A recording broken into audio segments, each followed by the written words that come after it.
What are you doing? What's up, everyone? Welcome back to the channel. We're back in our filthy garage working on Liam Nissan again. We actually worked on it a little bit the other day over at PTS Fab. The general idea of today is trying to figure out what is going on with this shake that we're having. So in case you didn't see the other videos or you forgot, we've been having a really bad shaking problem probably ever since 10.5 Till I Die. After that is where we actually started noticing it.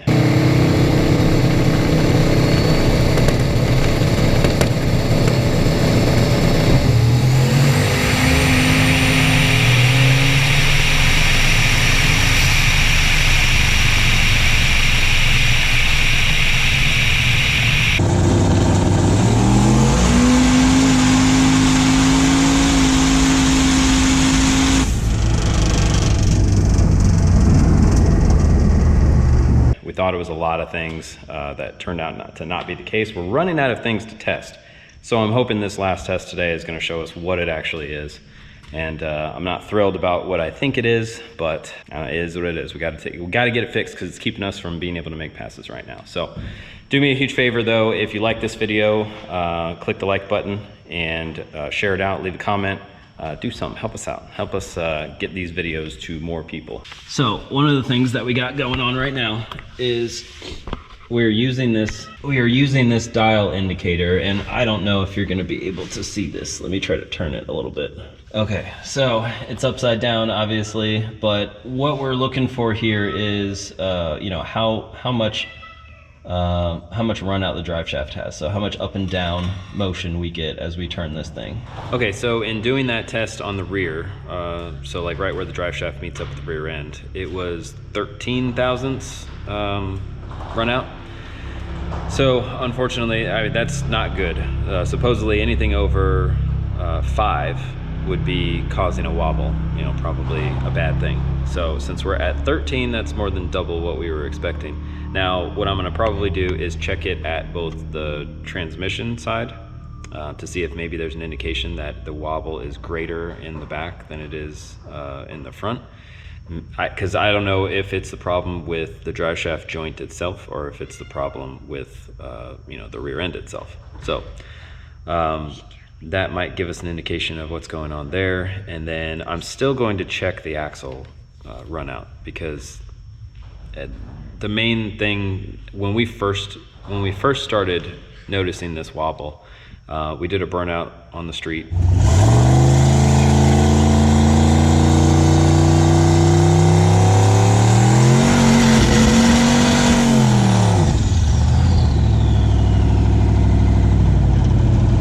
And fresh surface, hadn't been you know, there were no marks on it at all.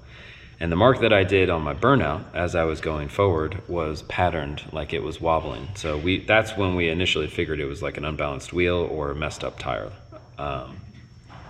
Turns out obviously it was not, because it was doing the same thing with 3 sets of tires and 3 sets of wheels. But it was something going on more on that side than the other side. And so looking at the drive shaft, I didn't think we were gonna find anything, but maybe we have more than one issue. So that's why I'm gonna continue to troubleshoot that stuff. Even though we found something that will cause a vibration that we need to fix, I wanna see how many things are actually causing vibrations. And maybe that's not even the primary vibration that we're feeling. Maybe that is actually the axle. And so we'll have to take a look at that as well. So we'll reset up the gauge on the front and see how that goes. And then we'll have to take apart we'll have to take the wheel off and take apart the brake over here to check this axle. All right, so we did the front side and it was pretty similar. I couldn't get it to actually stop on the .012 that I was looking at, but if you see the way we got that we currently have it set up, and the highest that I saw was .012. Right now it's resting on .009, but I mean, either way, that's above the .005 that we were hoping to be under. I'm not too sure, honestly, because we're measuring at the drive shaft itself and it is just a tube. I don't know if the material is perfectly round or if I can expect that to be perfectly round. Maybe the .012 and .013 that we're seeing on both sides, them being so oddly the same, maybe that has something to do with more how round the material is, more than how much the wobble of the joint is actually happening. So either way, I'm gonna still check these axles, so I gotta take the wheel off and get to those real quick. All right, so measuring the up and down movement of this, it's within 0.002. So I rotated this a couple of times, you know, checking it each like quarter turn. I came back over and I took a look at it because I'm just using the other tire to rotate it. But yeah, I mean, that's well within the tolerance of up and down motion. So now I'm gonna try to get it to where it's just barely touching on the face of it, and see if the face itself is warped. So I don't know how much that would translate into up and down movement if the flange was slightly twisted. So I'll check that real quick. Hopefully I can get that thing set up to where it's not hitting the studs while it's trying to get that. And then if that's not warped, then obviously these are within tolerance and they're not the cause of any wobble. All right, everyone, good news and bad news. It is not the axle, which is good. At least we know for sure that this axle is not bent. It's well within the tolerance of up and down and front to back. So, I mean, that's nice, peace of mind. I know the studs are good because they're brand new, and I know the axle is good now that we've measured it. The bad news is it's got to be the drive shaft. So based on the measurements that we did, it's wobbling way too much.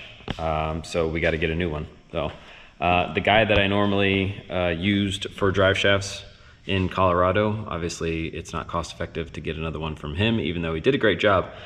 Keep in mind, we're not saying that this drive shaft was done poorly initially. The same guy that did our very first drive shaft, which we hurt when we broke that yoke, when the axle tubes let go and the rear end rotated up.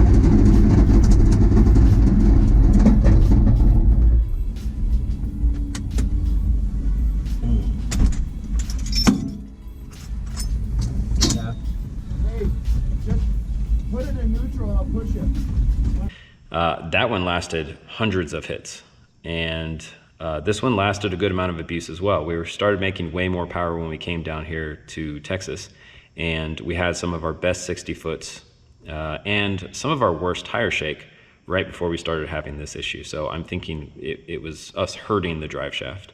Anytime we get any shake, I cringe because there's so many things that it's really rough on. I mean, the entire truck shakes like crazy.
Things break. One of the worst tire shakes on the other drive shaft when we were making a little bit less power, it shook the fuel tank so much that it cracked it. So that gives you an idea of the type of forces that you're dealing with that. And so yeah, that's pretty much it. At least we've identified what the problem is. It's a really useful tool to have. I'm glad I went and got it for this specifically. But yeah, we'll have to get a new drive shaft in it. and then hopefully smooth passes from then on. We actually had somebody, friend of ours, with the like burgundy Cadillac that we went out and did a couple of passes with a while ago. He was having a similar issue. It was shaking a decent amount.